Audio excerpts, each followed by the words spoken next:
اعوذ باللہ من الشیطان الرجیم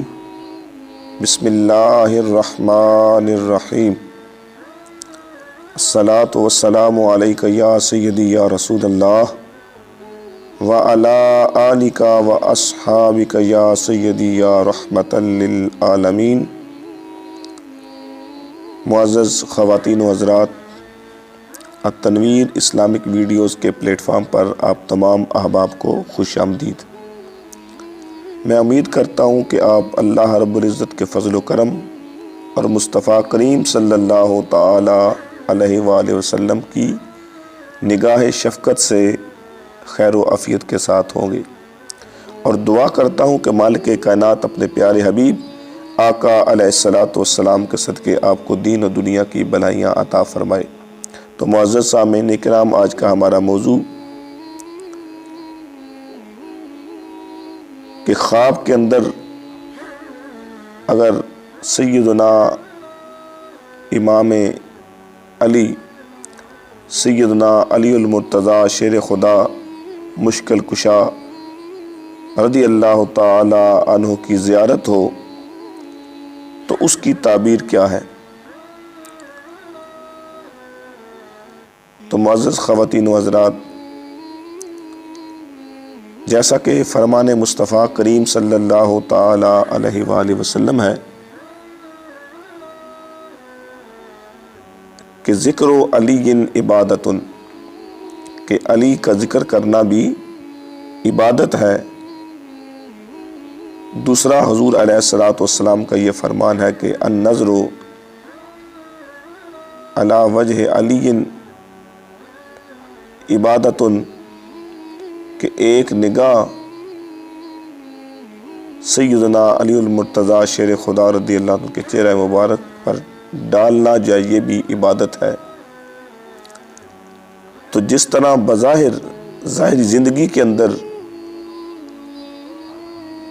اللہ رب العزت نے حضرت سیدنا علی المرتضیٰ شیر خدا رضی اللہ تعالیٰ عنہ کو بے شمار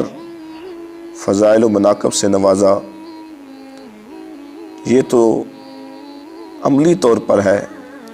لیکن اس ہستی کی شان و عظمت کا کیا کہنا کہ اگر انسان اس کو خواب کے اندر دیکھ لے تو اس کی تعبیر معبرین حضرات یہ لکھتے ہیں کہ جس نے خواب کے اندر زیارت علی المرتضیٰ شیر خدا رضی اللہ عنہ کی تو وہ شخص جب عادل اور منصف ہوگا، یعنی عدل کرنے والا بھی ہوگا اور انصاف کرنے والا بھی ہوگا، اور دنیا کے اندر اس کا کردار کیا ہوگا کہ جس نے خواب کے اندر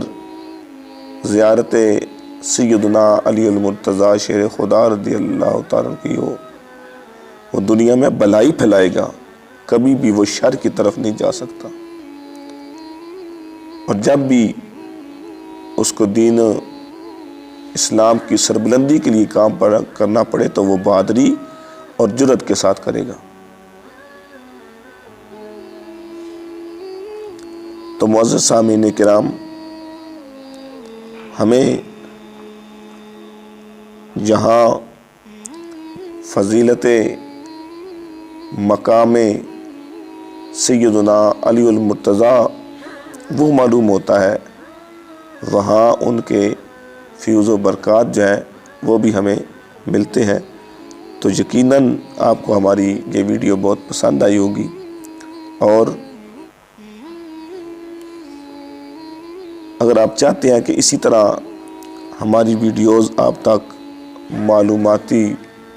چیزیں مہیا کرتی رہیں تو ہمارے اس چینل کو لائک، شیئر اور سبسکرائب کریں، تاکہ یہ اصلاحی بیان یا معلومات جو ہیں وہ آپ تک بآسانی پہنچتی رہیں۔ اللہ کریم کی بارگاہ میں دعا ہے مالک کائنات اپنے پیارے حبیب آقا علیہ الصلاۃ والسلام کے صدقے ہم سب کو دین و دنیا کی بھلائیاں عطا فرمائے۔ آمین ثم آمین۔ جزاک اللہ۔